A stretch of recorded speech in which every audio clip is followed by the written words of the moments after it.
ನೀವು ಯಾವ ಥರ ಒಂದು ಸ್ನಾನ ಮಾಡಿದ್ರೆ ಒಂದು ಕ್ಷೇತ್ರದಲ್ಲಿ ಹೋದರೆ ಒಂದು ರುದ್ರನ ಪೂಜೆ ಮಾಡಿದರೆ ಸಾಲದು, 11 ರುದ್ರ ಏಕಾದಶವಾರ, ದಶ ಅಂದರೆ 10 ರುದ್ರರನ್ನ, ಏಕಾದಶವಾರ 11 ರುದ್ರ ಪೂಜೆ ಮಾಡಿದಷ್ಟು ಶ್ರೇಷ್ಠ. ಒಂದು ಗಂಗೆಯಲ್ಲಾಗಲಿ, ಒಂದು ನದಿಯಲ್ಲಾಗಲಿ, ಒಂದು ಸಂಗಮದಲ್ಲಿ ಮುಳುಗೆದ್ದು ಸ್ನಾನ ಮಾಡತಕ್ಕಂಥ ಅವಕಾಶ ಇದ್ದರೆ ಒಂದು ವಿಶೇಷವಾಗಿರ್ತಕ್ಕಂಥ ಪ್ರಯತ್ನ. ಈ ಪ್ರಯತ್ನಕ್ಕೆ ಯಾರಾದರೂ ಕಾಲಾಯ ತಸ್ಮೈ ನಮಃ ಅಂದರೆ ಮಾಘಸ್ನಾನ. ಮಾಘಸ್ನಾನ ಅಂದ್ರೇನು? ನಾವು ಮಾಘಸ್ನಾನ ಮಾಡಬೇಕಾದ್ರೆ ವಿಷ್ಣು ಅಂಶ ಯಾವತ್ತೂ ವಿಶೇಷವಾಗಿರ್ತಕ್ಕಂಥ ಸಂದರ್ಭ. ಅದಕ್ಕೆ ಉತ್ತರಾಯಣ, ಉತ್ತರೆ ಉದಯನ್ಮುಖಿ, ಉತ್ತರಾಯಣ ಪುಣ್ಯಕಾಲದಲ್ಲಿ ಮಾಘಸ್ನಾನ, ಮಾಘ ಪೌರ್ಣಮಿ. ಅದೇ ಕಾರ್ತಿಕ ಮಾಸ ದೀಪಂ ಜ್ಯೋತಿ ಪರಬ್ರಹ್ಮ, ದೀಪಂ ಜ್ಯೋತಿ ಜನಾರ್ದನ, ದೀಪೋ ಹರತಿ ಪಾಪಾನಿ ಸಂಧ್ಯಾ ದೀಪಂ ನಮೋಸ್ತುತೆ. ಆ ಸಂಧ್ಯಾ ದೀಪಂ ನಮೋಸ್ತುತೆ ಕಾರ್ತಿಕ ಮಾಸ. ಯಾರು ಕಾರ್ತಿಕ? ಸುಬ್ರಹ್ಮಣ್ಯ. ಕೃತಿಕಾ ನಕ್ಷತ್ರವೇ ಕಾರ್ತಿಕ. ಅಂದರೆ 6 ಅರಿಷಡ್ವರ್ಗಳನ್ನ ಕಾರ್ತಿಕ ಮಾಸದಲ್ಲಿ ಯಾರು ಸ್ನಾನ ಮಾಡ್ತಾರೋ, ಕಾರ್ತಿಕ ಅಂದರೆ ಕೃತಿಕಾದಲ್ಲಿರ್ತಕ್ಕಂಥ 6 ಕೃತಿಕೆಯರು ಏನು? ಕಾಮ, ಕ್ರೋಧ, ಲೋಭ, ಮೋಹ, ಮದ, ಮತ್ಸರ. ಈ 6 ಅರಿಷಡ್ವರ್ಗಳನ್ನ ಒಬ್ಬ ಮನುಷ್ಯನ ಕಂಟ್ರೋಲ್ ಮಾಡಿ ಒಂದು ಮಾಘಸ್ನಾನವನ್ನು ಮಾಡಿದರೆ, ಕಾರ್ತಿಕ ಮಾಸ ಸ್ನಾನ, ಮಾಘಸ್ನಾನ ವಿಶೇಷ. ಇವ್ರಿಗಿಬ್ಬರಿಗೂ ಸಂಗಮಕ್ಕೆ ಇರ್ತದೆ. ಎಷ್ಟೋ ಕಾರ್ತಿಕ ಮಾಸಕ್ಕೋ ಮಾಘ ಮಾಸಕ್ಕೋ ಬರೀ 3 ತಿಂಗಳು. ಈ 3 ತಿಂಗಳ ಫಲ ಒಂದು ಕ್ಷೇತ್ರದಲ್ಲಿ, ಒಂದು ನದಿಯಲ್ಲಿ ಮುಳುಗಿದಾಗ 3.5 ವಿಶೇಷವಾಗಿರ್ತಕ್ಕಂಥ ಫಲ ಸಿಗುತ್ತೆ. ಒಂದು ಗ್ರಹಣಕ್ಕೆ 3.5 ವರ್ಷದ ಫಲ, ಒಂದು ನದಿಯ ಸ್ನಾನ 3.5 ವಜ್ರದ ಫಲ ಇದ್ದಾಗೆ 3.5 ವರ್ಷದ ಫಲ. 3 ಸಲ ಮುಳುಗಿದ್ದಾಗ ಕಾಯ ವಾಚ ಮನಸ್ಸ, ಆ 3 ಸಲ ವಿಶೇಷವಾಗಿರ್ತಕ್ಕಂಥ ಕಾರ್ತಿಕ ಮಾಸ ಸ್ನಾನ ಯಾರು ಮಾಡ್ತಾರೆ, ನಮ್ಮ ಕಾಮಕ್ರೋಧಾದಿಗಳೆಲ್ಲ ಪರಿವರ್ತನೆ ಆಗುತ್ತೆ. ತದನಂತರ ಮಾಘಸ್ನಾನ. ಇದಕ್ಕೆ ಒಂದು ಪ್ರಯತ್ನ, ಒಂದು ರುದ್ರಫಲ. ಒಂದು ನದಿಯಲ್ಲಿ ಸ್ನಾನ ಮಾಡಿದ್ರೆ ಒಂದು ಈಶ್ವರನಿಗೆ ರುದ್ರಾಭಿಷೇಕ ಮಾಡಿಸು. ಯಾವುದಾದ್ರು ರುದ್ರಾಭಿಷೇಕ ಮಾಡಿಸಿದರೆ ಒಂದೇ ಒಂದು ರುದ್ರ. ಅದಕ್ಕೆ ರುದ್ರಪ್ರಯಾಗ ಅಂತ ಕರಿತೀವಿ. ಪ್ರಯಾಗಂತೆ ಮಾಘವಂದಶ್ವ ಅಂದರೆ ಮಾಧವನ್ನ ಪ್ರಯಾಗದಲ್ಲಿ ಒಂದು ಭಾಗ ನೋಡಬೇಕಂತೆ. ಮಾಧವ ಯಾರೋ?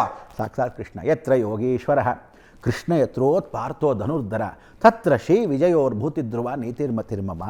ಇಂಥ ಒಂದು ಮಾಘ ಮಾಸದಲ್ಲಿ ವಿಷ್ಣು ಅಂಶದ ಒಂದು ವಿಷ್ಣುನ ಎಷ್ಟು ಪೂಜೆ ಮಾಡ್ತೀವೋ, ಉತ್ತರಾಯಣದೆಲ್ಲ ಯಾರ್ದೋ? ವಿಷ್ಣು ಅಂಶ. ಆದರೆ ಅವನು ಪೂಜೆ ಮಾಡೋದೆಲ್ಲ ಯಾವುದೋ ಶಿವಂದು. ಶಿವರಾತ್ರಿ ಬಂದೇ ಬಿಡ್ತು ನೋಡಿ. ಅದಕ್ಕೆ ಆ ಶಿವರಾತ್ರಿ ಬಂದೇ ಬಿಡ್ತು ಅಂದರೆ ಉತ್ತರಾಯಣದಲ್ಲಿ ವಿಷ್ಣುದಾದರೂ ಶಿವನ ಪೂಜೆಗಳು, ದಕ್ಷಿಣಾಯಣದಲ್ಲಿ ಯಾರ್ದೋ? ಈಶ್ವರಂದು. ಆದರೆ ಪೂಜೆ ಮಾಡೋದೆಲ್ಲ ಶ್ರಾವಣ ಮಾಸ ವಿಷ್ಣುದೇ ಸಂಬಂಧಪಟ್ಟಿರ್ತಕ್ಕಂಥ ಪೂಜೆ. ಅದಕ್ಕೆ ಇವನ ಮಾಸದಲ್ಲಿ ಅವನ ಪೂಜೆ, ಅವನ ಮಾಸದಲ್ಲಿ ಇವನ ಪೂಜೆ. ಅದಕ್ಕೆ ಬಿಂದು ಮಾಧವ ಅಂತ ಕರಿತೀವಿ. ಅದಕ್ಕೆ ಪ್ರಯಾಗೆ ಮಾಧವಂದುಷ್ಟ್ವ, ಮಾಧವನ್ಗೆ ಇಷ್ಟವಾದ ಕ್ಷೇತ್ರ. ಆ ಕ್ಷೇತ್ರದಲ್ಲಿ ನಾವು ಮಾಘಸ್ನಾನವನ್ನು ಮಾಡಿದರೆ, ರುದ್ರನ್ನ ಅಭಿಷೇಕವನ್ನು, ರುದ್ರಾಭಿಷೇಕವನ್ನು ಮಾಡಿದರೆ, ಒಂದೇ ಶಂಭು ಮಹಾಪತಿಂ ಸುರಗುರುಂ, ಒಂದೇ ಜಗತ್ಕಾರಣಂ, ಒಂದೇ ಪನ್ನಗಭೂಷಣಂ ಮೃಗಧರಂ, ಒಂದೇ ಪಶುನಾಂ ಪತಿಂ, ಒಂದೇ ಸೂರ್ಯ ಶಶಾಂಕ ವಂದಿನಯನಂ, ಒಂದೇ ಮುಕುಂದ ಪ್ರಿಯಂ, ಒಂದೇ ಭಕ್ತಜನಾಶ್ರಯಂಚ ವರಂದಂ, ಒಂದೇ ಶಿವಂ ಶಂಕರಂ. ಶಂಕರ ಲೋಕಶಂಕರ ಅಂಥೇಳಿ ಅವನಿಗೆ ಅಭಿಷೇಕ ಪ್ರಿಯವಾಗಿರ್ತಕ್ಕಂಥ ಶಿವನಿಗೆ ಅಭಿಷೇಕ ಪ್ರಿಯ, ವಿಷ್ಣು ಅಲಂಕಾರ ಪ್ರಿಯ. ವಿಷ್ಣುಗೆ ಎಷ್ಟು ಅಲಂಕಾರ ಮಾಡಿದ್ರು, ಎಷ್ಟು ಪೂಜಾ ಪುನಸ್ಕಾರ ಮಾಡಿದ್ರು, ಅಯ್ಯೋ ಇನ್ನೊಂದಷ್ಟು ಹೂ ಇದೆ ತರಬಾರ್ದಾ, ಇನ್ನೊಂದಷ್ಟು ಮಾರ್ಕೆಟಲ್ಲಿ ಇನ್ನೊಂದಷ್ಟು ಪುಷ್ಪಗಳಿದೆ ತರಬಾರ್ದಾ, ಇನ್ನೊಂದಷ್ಟು ಪತ್ರಗಳಿದೆ ತರಬಾರ್ದಾ ಅಂತಾನೆ ವಿಷ್ಣು. ಶಿವನಿಗೆ ಅಭಿಷೇಕ ಮಾಡಿದ್ರೆ ಆ ಬಾವಿಲಿದೆ ತೊಗೊಂಬ, ಈ ಸಮುದ್ರದಲ್ಲೇ ತೊಗೊಂಬ, ಅಯ್ಯೋ ಅಲ್ಲಿರ್ತಕ್ಕಂಥ ಕೆರೆಯಲ್ಲಿ ತೊಗೊಂಬ, ಇಲ್ಲಿ ನದಿಲಿದೆ ತೊಗೊಂಬ, ವಿಶೇಷವಾಗಿರೋ ಭೂ ಪ್ರಕೃತಿಯಲ್ಲಿರ್ತಕ್ಕಂಥ ಇಂಥ ಒಂದು ಸಾಗರದಲ್ಲಿ ನೀರು ತಗೊಂಬ.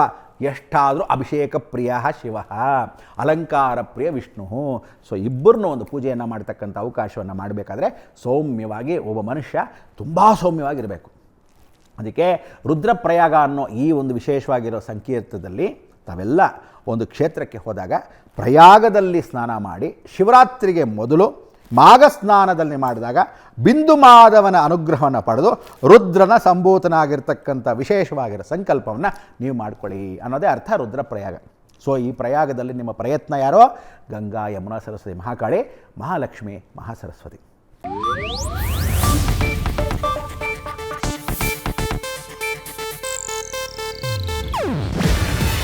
ಇದು ಏಷ್ಯಾನೆಟ್ ನ್ಯೂಸ್ ನೆಟ್ವರ್ಕ್ ಪ್ರಸ್ತುತಿ. ನೀವು ನೋಡ್ತಿದ್ದೀರಾ ಏಷ್ಯಾನೆಟ್ ಸುವರ್ಣ ನ್ಯೂಸ್.